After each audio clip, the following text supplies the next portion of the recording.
Hey guys, Natasha Tessier, Dwell Realty and Design. Welcome to my channel. Hit the subscribe button. Please comment, let me know where you're from, what you're thinking of doing, what you love, don't love about my channel. I'd love to hear from you and get to know you better. Today, I wanted to go over the pros and cons of living in the city of Houston.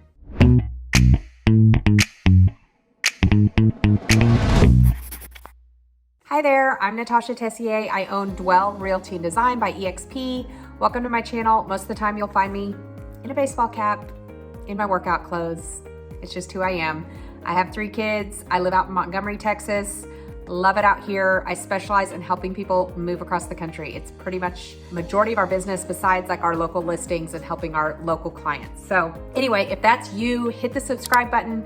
Let me know in the comments where you're from, where you're thinking about moving to, even if it's in the state of Texas. I know a lot of great realtors in our state, and I would love to get you set up with some of them if you need help. So today I want to talk about pros and cons. There's a lot of both, and I'm going to go through them as best as I can. For starters, one of the pros I'm going to say is the job and the economy. Right now, Texas is still booming, and as you drive across the country, I've actually had clients drive down from Canada and tell me the difference in what's going on in Texas and some of the other areas is pretty telling.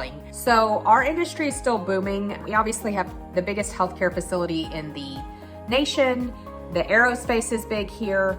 The manufacturing is big here. Obviously oil and gas is big here. Some of our biggest employers are AT&T, Dell, and American Airlines. And then of course, healthcare is a huge portion of that. So lots of jobs, lots of opportunities, lots of entrepreneurial opportunities too. I have a ton of clients that have come here and started their own businesses and being very successful. Our economy is doing well, very popular place to move. And so therefore there's more need and more money being spent. So that's one of the pros. One of the other pros I find is that things tend to be cheaper. Gas is always cheaper here. Groceries, even though everything's gone up, we still are on the cheaper side of things. So there are certain things that my clients are surprised they don't think about when it comes to day to day and how much cheaper some of that stuff is. Now, one of the cons I want to pop in here is property taxes. So I want you to be familiar with it. You can have anything from a 1.79 to a 3.79. It varies depending on location, county, school district, all those things.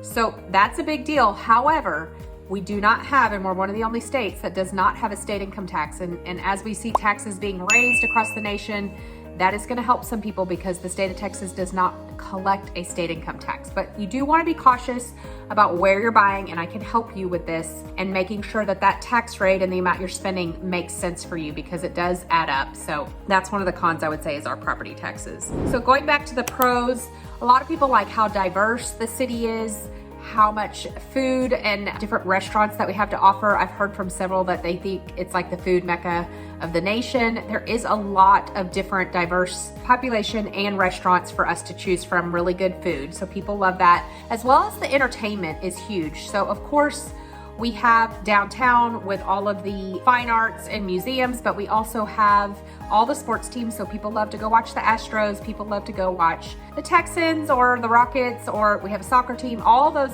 fun sports are down there. Like I said, the fine arts, there's a lot to do in the city. And then like if you're out in the suburbs, like the Woodlands, you can always go to a concert on the lawn and different things. You can go down the waterway, go to a nice dinner. There's always kind of live music going on. It's very fun, kind of hip area. So, and then with that, they always count Houston as one of the greenest cities in the South. And normally we get a lot more rain. We've been in a drought. We're supposed to get rain today. And my teenage boy was like, he plays football and he's like, don't say that, Mom, because you're gonna jinx it. But hopefully we get rain today and it cools things off. June and July were extremely hot this year, record breaking. I think that was kind of across the nation, but August has been better. We had a hot day yesterday and the day before, but today it's overcast and it's quite nice out. I just met friends up at the Hebrews coffee shop. It was overcast. They were sitting outside and loving it. So, but they do call it the greenest city because we get a lot of rain out here in Northwest Houston. Once you get to like Cypress, Katy, those trees kind of go away, but like Northwest Houston, where you're talking Tomball, Magnolia, Montgomery, the Woodlands, they're tall trees. Out in the Montgomery area, it's a little bit hilly. Now it's not mountainous, just hilly, but it's beautiful. I mean, the trees and the greenery is beautiful. It's just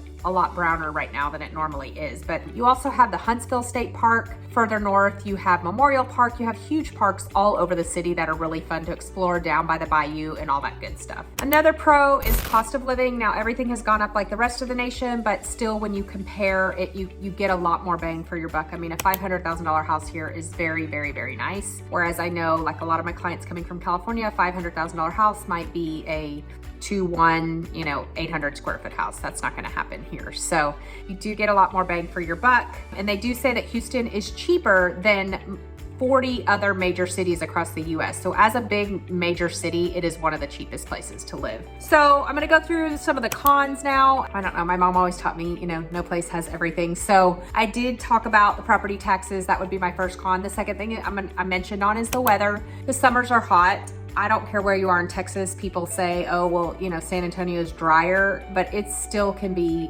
over 100, dry, dusty. Here, I feel like the rain kind of keeps it a little bit more tolerable. Although this summer we didn't have that, so it was hot. It's hot. So weather would be my second thing. And the third thing would probably be the traffic and how spread out it is. I don't think people realize that. Like, here to say Sugar Land is over an hour. So it's really, really spread out and it takes a while to get places. I don't find the traffic out here in Montgomery is horrible. There is an intersection, if you're looking at a map, it says Egypt. I don't know why it says Egypt, but it does. And that little intersection during 5 o'clock is no good. You have to wait through several light cycles, but like on a day-to-day, I don't really ever sit in traffic. This weekend, they shut down 45 for some stuff.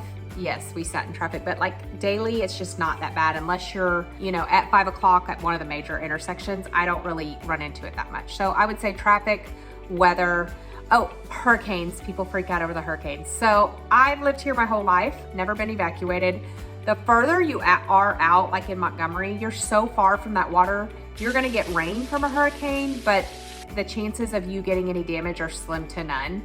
So as long as you're not in a flood area, and that's another bad rap is that people say the flooding, but I've never sold a flooded house. So that tells you, and I just made top 100 agent in the city of Houston. There are 50,000 of us, so I sell a lot of houses. I know what I'm doing, and there's no reason to buy a flooded house here. There's plenty out there that haven't flooded, and you don't want to have to pay the flood insurance and do all that stuff if you don't have to. So anyway, those are kind of my pros and cons. There's always good and bad. I'm happy to help you. If you're looking anywhere in Houston or even in Texas, I actually have some agents up in Idaho and Montana, all over the place. I have a huge network of agents that I love to work with. So if you're looking, please reach out and I can refer you to one of them if you're not coming local. Or if you're coming local, reach out to me. My cell phone's below. Fill out the form so I know kind of what you're looking for, what your timeline's like, your budget, all that good stuff, and I have that in front of me. If you'll fill the form out and then either call, text, or we can set up a Zoom and sit there and go through neighborhoods together. I'd love to help you guys with your move to Texas, and I hope that you have a blessed day.